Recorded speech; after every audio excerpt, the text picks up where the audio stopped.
Tässä ollaan nyt sitten lähdössä taas aamupalalle. Mulla piti tänään olla silleen rauhallinen aamu, että olisi tuossa pystynyt nukkumaan vähän pidempään ja sitten lähteä tuonne starttikentälle ja siitä aamupalalle, mutta sitten tuli soitto illalla, että yhden vetäjän pyöräni peräyli tullut ulos siitä ja niin sitä nyt varmaan tänään aamupäivällä koetaan korjata, mutta että voiko lähteä vetämään oranssi 7, joten nyt sitten ollaan menossa vetämään sitä. En oo ajanut kyseistä reittiä, mutta mennään ihmettelemään mitä sieltä löytyy. No tervetuloa tänne perjantai päivään ja aamun tunnelmiin. Jaahas, kentälle. Tää on nyt sitten Team Hirvi. Ei mitään tietoa, missä täällä joku hirvi voisi olla. Porukkaa kuinka paljon? Innokkaana lähtemään päivän seikkailuihin. Katsellaan löytyykö mäyrää ja Norpassakin on porukkaa.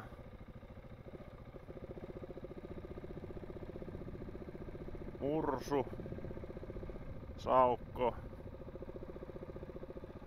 Missähän se hirvi mahtaa täällä olla?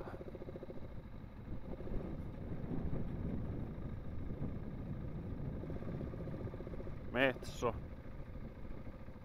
Ei oo mitään tietoa. Luulisin, että on semmonen pusku.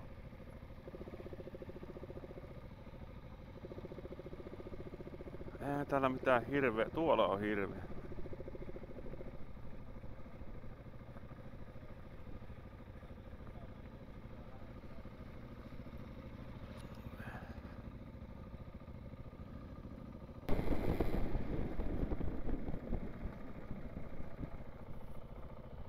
Onko siellä ketään?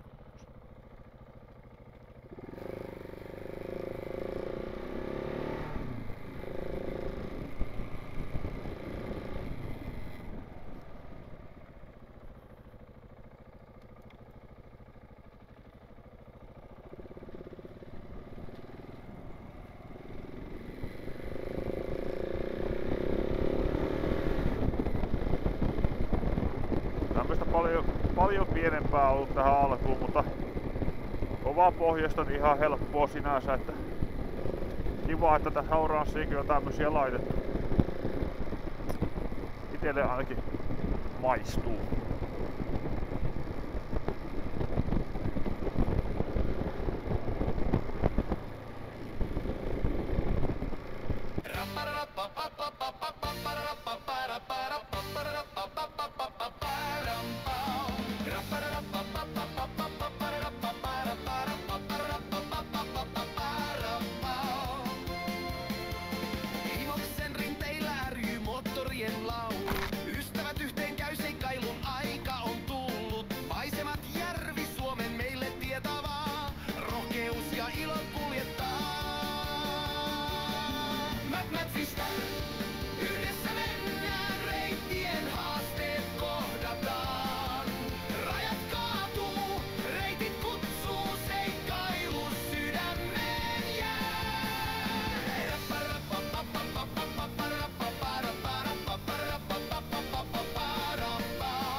Vähän tämmöstä teknisempää pätkää välillä, niin oikein hyvää tekee.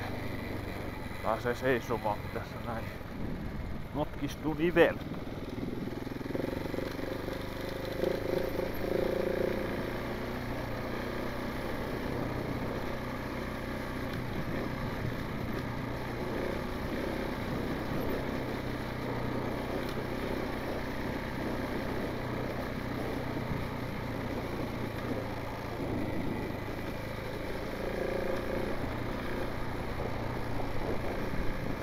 Tämän pätkän jälkeen voisikin tauon pitää, niin se on sitten viimeinen.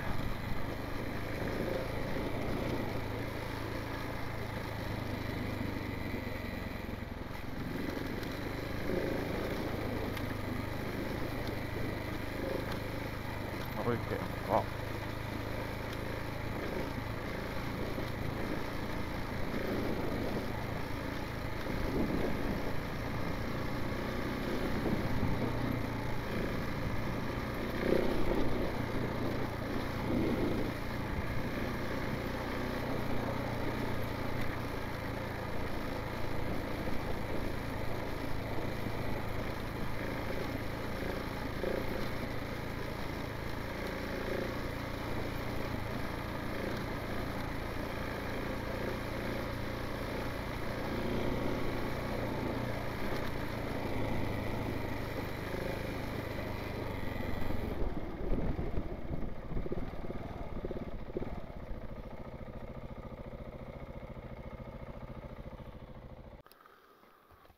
Taukoa pideltyy. Sitten jatketaan 35 kilsaa jäljellä.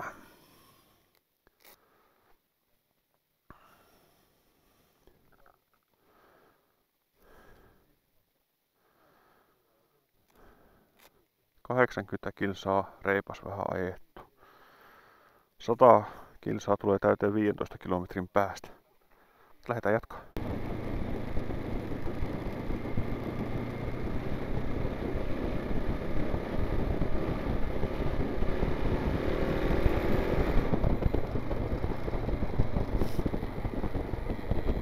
Melkoinen syherikkö. Ensin toiseen suuntaan, sitten toiseen suuntaan. Sitten on tämmöstä nimismiehen kihara. Tää on niinku todella ärsyttävää ajaa. No, niin selvittiin taas.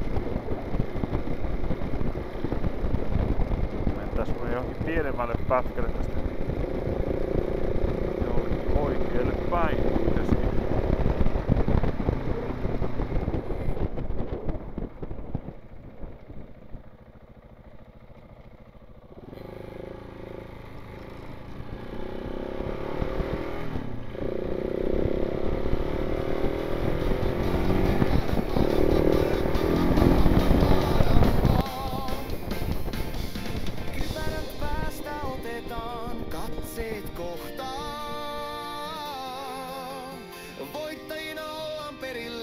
Ja kypärä kaljat ilmaan nostetaan. Moto Adventure Days, me palataan taas. Kun seikkailun mukaan kutsuu. Matmatfis aina, yhdessä mennään, reittien haasteet kohdataan. Rajat kaatuu, reitit kutsuu, seikkailu sydämeen.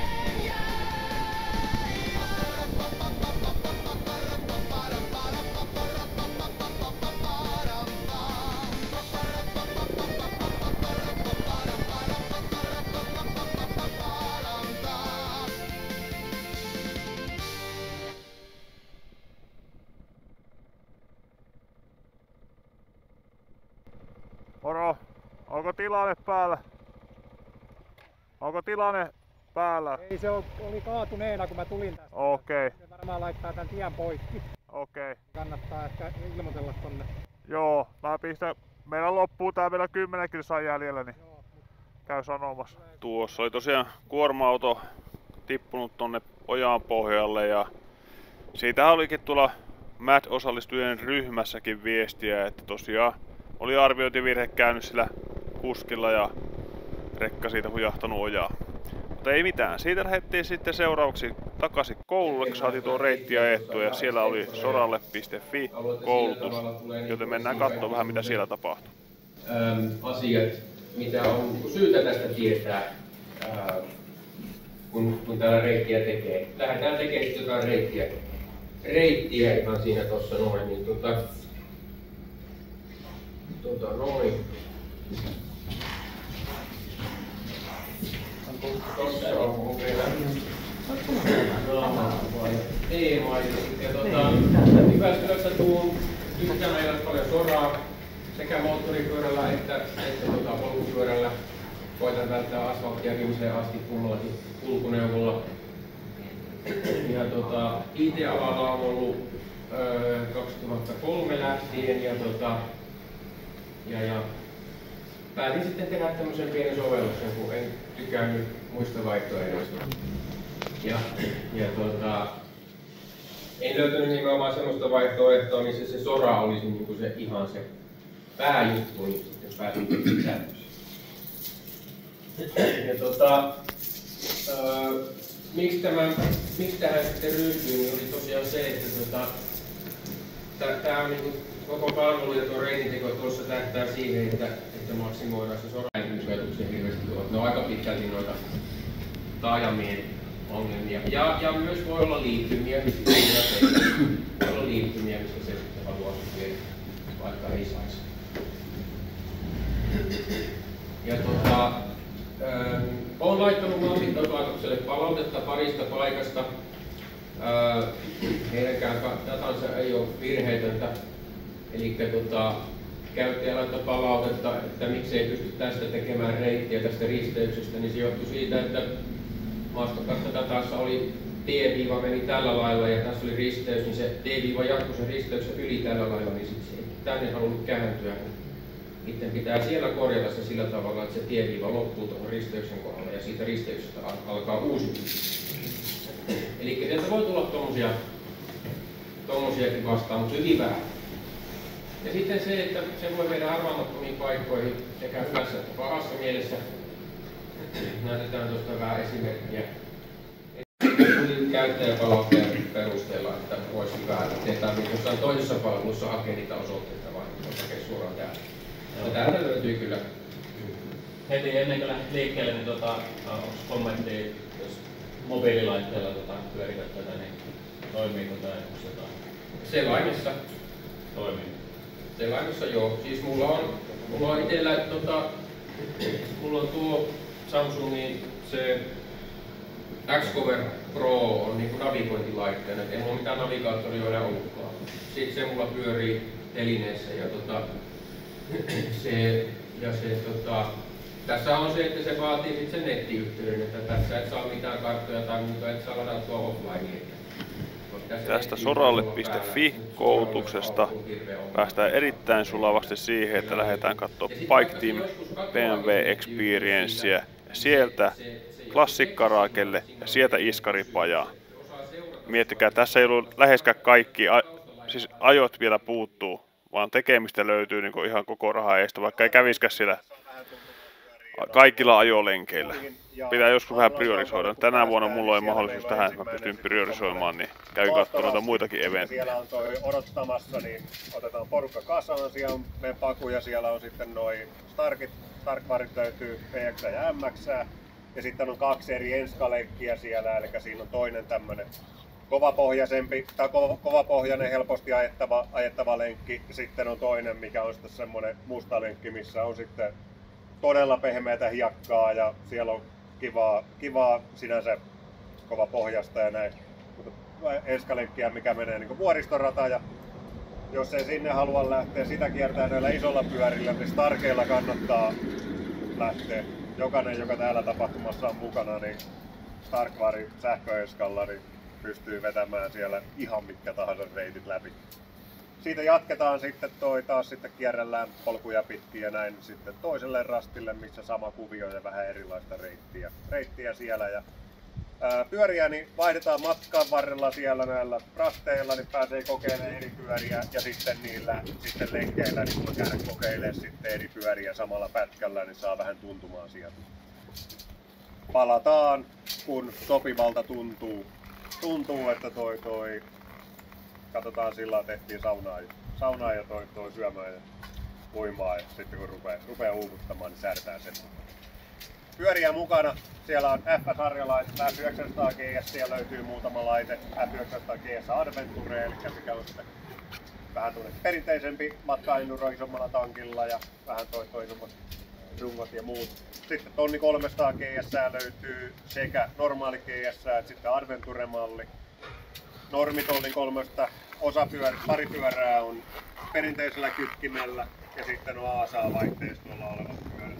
Yksi normikessu ja sitten on Adventure, eli kytkipipua ei ole niissä laisinkaan. Purkataan tuossa käytännössä kaikille, mitenkä se toimii ja miten noin muuten perusnappulat siellä pelaa.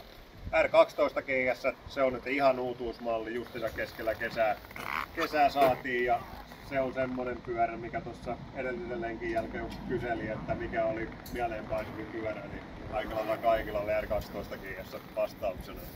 Se on hauska laite. Ja tosiaan nyt pidetään. Niin sanon väliin vaan, että niissä on kaikissa nyt se enduro-moodit päällä. Varmaan osaatte vaihtaa niitä modeja ja muita, mutta enduro-moodilla lähdetään ja siellä on pro-moodi vaihtoehtona. Voi vaihtaa, kun mennään sinne montuille, niin otetaan yhdessä, jos ei itse muista, niin vielä luistoista kokonaan pois, että pääsee räppäilemään. Ja sitten tosiaan avaimet on nyt, näette, osa on esillä, osa on niiden kansien alla, mutta ideana on se, että jokainen laittaa avaimen nyt taskuun. Ei ole missään esiin. Ja pyörän jättää ja vaihdetaan, niin laittaa se avaimen satulan päälle, että seuraava pystyy se sitten ottamaan. Ja tosiaan kaikissa pyörissä on tuo kiilessä avain, eli nappaa taskuun mukaan sen ja jättää pyörän päälle, sitten pyörän päältä hyppää pois. Enduro-moodi, tuon perusreitin normaali Enduro-moodilla pärjää ihan täysin ongelmitta. Silloin siellä on APS edestakana päällä, mutta Enduro APS, mikä antaa sen purra sinne pintaan ja pitää kiinni vähän pehmeämmät kaasuvasteet ja toi luistohallinta sillä, että se antaa mukavasti sladikon. Enduro Pro-moodilla menee taka-apsi kokonaan pois. Tässä siirtymäpätkällä sitä ei mihinkään tarvitse. Ja sitten toi luistohallinta menee sallivammalle, se antaa tehdä hyvin isoa sladia ja rajoita keulimista millään tapaa, kaasuvasteet menee pitää terävämmälle. Ja sitten kaikista pyöristä saa sitten kytkettyä luistohallinnan kokonaan pois. Luistonestoa ei tarvitse poistaa muuta kuin sitten sanotaan sinne, just jos lähtee sinne oikein sinne pehmeälle pätkälle, niin siellä on niin pehmeitä, että siellä on kiva, kun sen saa suhtaumaan sen pyörän noin niin reilummin kuin mitä se Enduro Prokaan sallii. Mutta ne katsotaan siellä paikan päälle, ne ei tarvitse nyt ihmetellä. Joo, siinä nyt on BMW-pojat lähössä. Kyllä oli melkoisia laitteita nuo kessut, niissä on niin kaikki mahdolliset turvatoimet ja tutkat ja mitä autossakin on, niin onhan se hieno varmasti ajaa pitkääkin matkaa tollasella.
Mä menen nyt tuohon Classic Karakelle ja siitä tonne sitten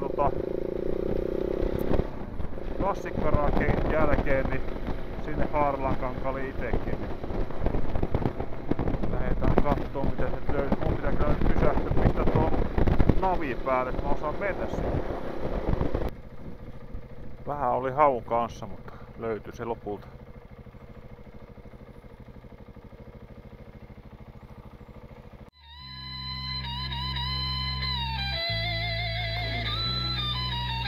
Vimpan päälle vehkä.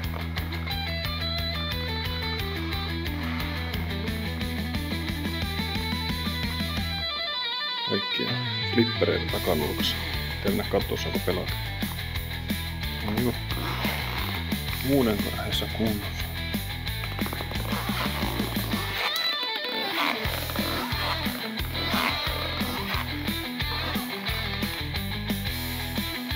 On vahvaa.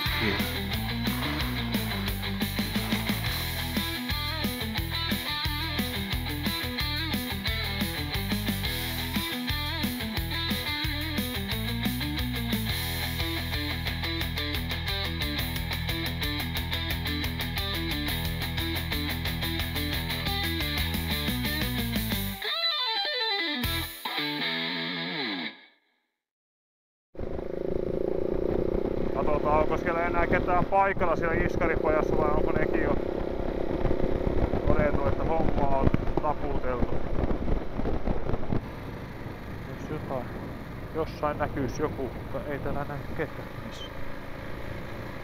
Pitää kohta laittaa viesti, että joko ne lähti pois.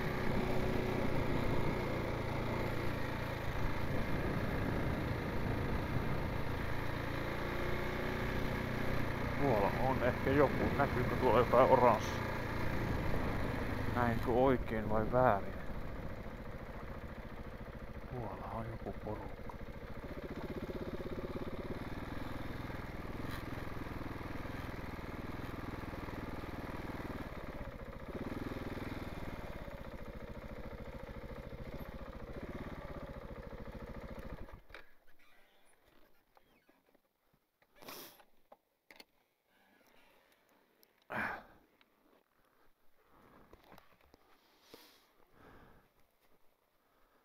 Onko tää iskariporukka? Aha. Osasi oikeaan paikkaan sitten. Saapuna muuten te voitte mitata paljonko tätä keulaputkea on niin näkyvissä ja siitä katsoa, että paljon se painuma on, mutta ihan sama homma. Otetaan siihen, eli tosta otatte nyt mitaan, kun se on vapaana, niin te näette mitä se koko matka on. Laita paino päälle ja vähän pumppaile sitä. Asettuu tuo ja sitten edetään pitkäksi, niin me voidaan käyttää tässä apuna, että mitä se Unladeni on tässä, niin se on 39 milliä. Tässä oli 40 suositus. Siinä ollaan millin päässä. Sitten taas tulee kun Hermanni pitää.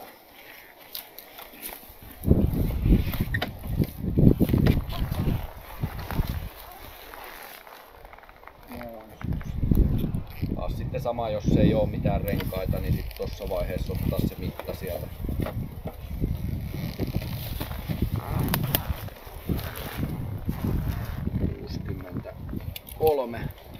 Ja siinä oli 60 suositus.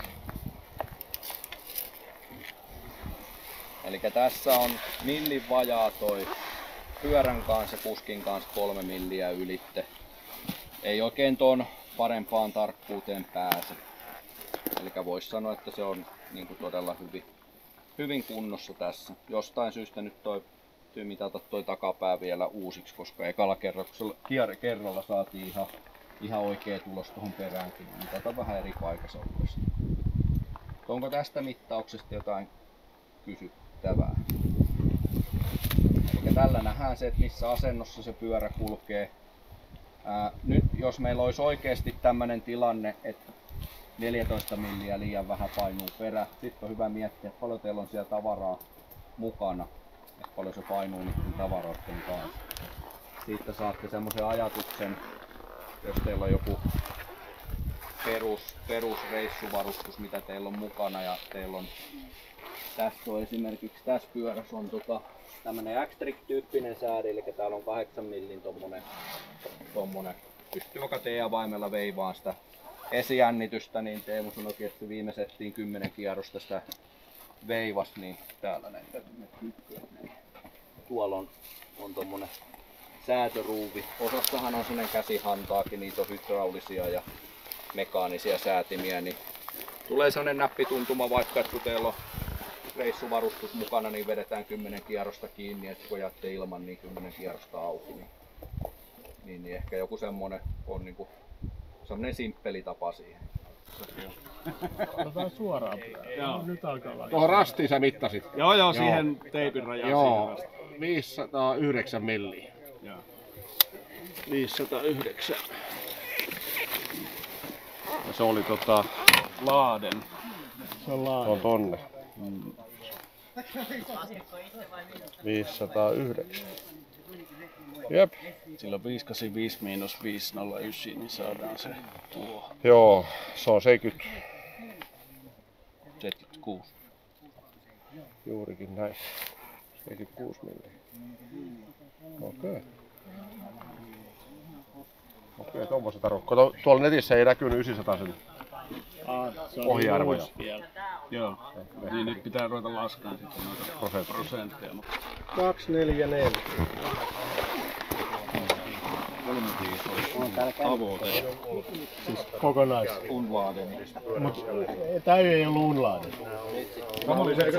Se on se kokonais. Niin, free. Niin, free. Ja 244. Ja nyt siitä pois 35 painoa. Näin. Ja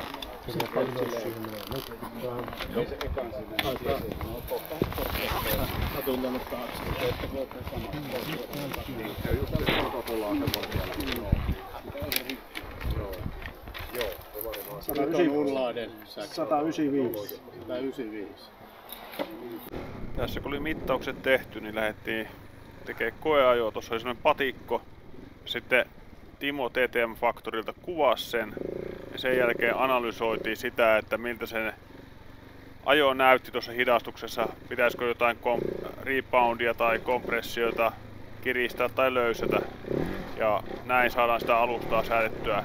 Toki se, jos on jouset löysät tai muuta, niin siihen ne säädöt ei auta. Mutta perussäädöt saadaan tällä kuntoon aika hyvin.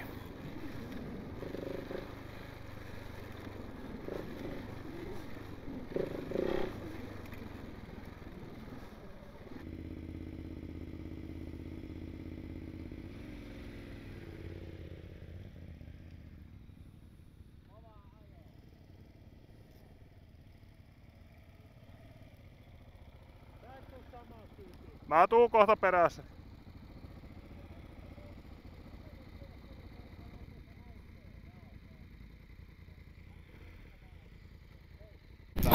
Aiskarin esijännitys aivan tarkasti. Okei. Ja silloinhan se ei niinku... Kun ne pelkästään kun nyt paluuta kirrattiin 5 lenkkiä, niin se vaikuttaa niinku koko kettiin, että se...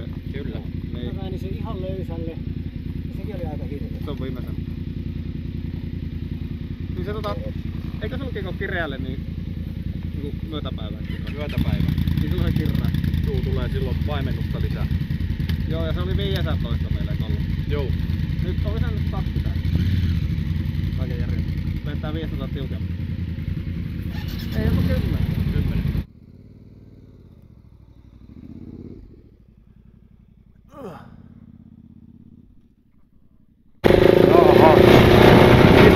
Ryhmä on palautumassa takaisin ja kovin oli tyytyväisiä säätöihin, mitä tuossa kuunteli. Ja tietenkin vähän se iskaripäivityksiäkin oli osalla haaveissa. Joo, tästä nyt sitten mökille ja illallisen pariin ja katsotaan sitten, että mitä sen jälkeen. Nälkä alkaa olemaan. Tuossa taisi jo jossain vaiheessa aikaisemminkin sanoa, että on nälkä, niin nyt on vielä enemmän nälkä. Ja pitää mennä sinne mökille ja vaikka autolla sieltä sitten hurrauttaa syömään. Tarvitsee pistää näitä mopokamoja päälle sitten. Ja tähän päättyy tää perjantai-päivä. Melko paljon oli kaikenlaista ohjelmaa ja tekemistä, vaikka iltapäivän ajat skippasikin. Ei mitään. Lähdetään seuraavaan videoon, mikä sitten on lauantai-päivä tietenkin. Se on morjens.